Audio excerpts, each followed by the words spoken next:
Bonjour, professeur Antoine Magnan. Vous êtes chef de service de pneumologie à l'hôpital Foch à Suresnes et professeur de pneumologie à l'université Versailles-Saint-Quentin, Paris-Saclay. Pour vous, est-ce qu'il y a une différence entre l'asthme sévère de l'adulte et l'asthme sévère de l'adolescent? La différence, c'est l'adolescent par rapport à l'adulte, plus que l'asthme. C'est l'usage qu'il va y avoir du médicament, c'est les comportements vis-à-vis des facteurs déclenchants, vis-à-vis du début de crise, vis-à-vis de la perte de contrôle, vis-à-vis du tabac, vis-à-vis d'autres addictions. Certainement l'observance du traitement qui vont être plus difficiles à gérer. Et tout ça, c'est des éléments qui sont importants, qui sont différenciants. Donc, chez l'adolescent, on aura tendance à aller choisir un traitement facile à prendre, sans contrainte et efficace. Et ce qui est important, c'est d'avoir un adolescent qu'on mette en confiance. Et si on ne laisse pas un peu de liberté, de libre choix, on s'expose à une perte de fluidité du contact et de confiance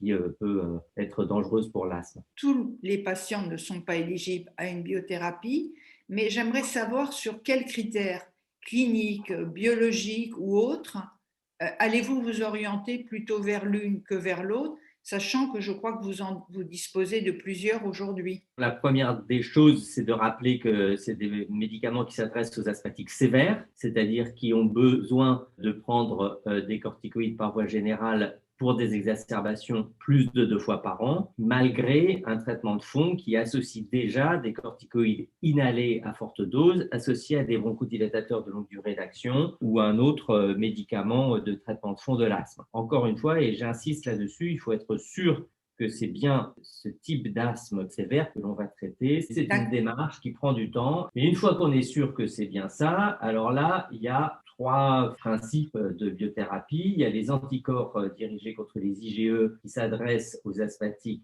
allergiques. Donc là, il faut qu'il y ait des tests cutanés positifs ou des IgE spécifiques d'un allergène pérannuel, comme les acariens, le chat, les moisissures. Les autres s'adressent à des asthmes qui ont des éosinophiles dans le sang. Le seuil, il est de 300 éosinophiles par millimètre cube. Ce sont soit des asthmes allergiques, parce que les asthmes allergiques peuvent avoir des éosinophiles, soit des asthmatiques non allergiques, mais qui sont éosinophiliques. Et là, ce sont des asthmatiques qui, d'abord, font fréquemment des exacerbations, ensuite ont souvent une polypose nasocinusienne associée. Et puis, il y a une troisième classe un petit peu à part qui s'intéresse aux asthmes ayant une inflammation dite T2 qui regroupe l'asthme allergique et l'asthme éosinophilique qui se mesure avec une prise de sang pour mesurer les éosinophiles et pour mesurer l'allergie et aussi le NO exhalé. L'oxyde nitrique exhalé est un reflet de l'éosinophilie bronchique et peut être un biomarqueur de réponse à ces médicaments-là. C'est quand même des patients qui sont un peu tous les mêmes. Là où on manque de biothérapie efficace, c'est chez ceux qui sont non T2. Pour le moment, on n'a pas grand-chose et ce serait bien qu'on ait des médicaments. Est-ce que vous pouvez plus vous orienter vers une que vers l'autre sur des critères cliniques?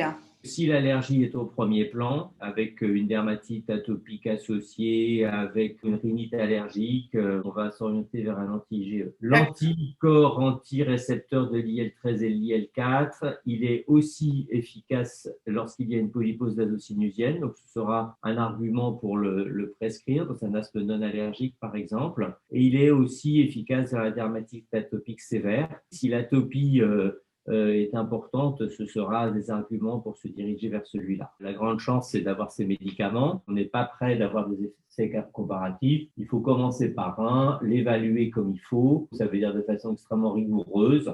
Soit c'est efficace complètement et il faut le garder, soit c'est pas efficace et à ce moment-là, il faut switcher vers une autre biothérapie. Soit c'est modérément efficace et là, il faut réfléchir en fonction des désirs du patient, de la charge thérapeutique qui lui reste, c'est-à-dire est-ce qu'il a encore des corticoïdes par voie générale ou pas. Et c'est en fonction de cela qu'on va discuter de changer de traitement ou pas. Comment estimez-vous le nombre de patients asthmatiques sévères? Les données sont disparates, on n'a pas de vision extrêmement claire. On dit 5 à 10%, plus dans le 5% si on considère le patient mal contrôlé avec un traitement de palier 4 ou 5 du GINA, et surtout 5. Et si on inclut les patients qui sont contrôlés et traités avec des traitements inhalés à forte dose et éventuellement une biothérapie associée, on élargit un peu, et donc à ce moment-là, on est plus dans le 10%. De toute façon, on n'a pas de chiffre récent adolescents. Il y a 6 millions d'asthmatiques à peu près. Et sur ces 6 millions d'asthmatiques, il y en a à peu près 5% qui sont asthmatiques sévères. 300 000, ça dépend aussi si on inclut les adultes et les enfants ou si on prend que les adultes, parce que l'asthme est plus fréquent chez l'enfant. Si vous aviez un souhait à formuler, une recommandation à notre fondation pour l'amélioration de ce qu'on peut faire, nous, pour l'asthme sévère de l'adolescent, quelle serait-elle? Les voies de recherche actuelles en dehors des médicaments, elles sont aussi sur les parcours de soins. Plus on ira vers la décision partagée et plus on sera gagnant. Et donc, c'est l'implication des patients eux-mêmes dans les choix du traitement, l'utilisation probablement d'outils connectés, mais pas forcément pour tout le monde. Donc, on est vraiment dans le choix à faire par le patient, avec le patient.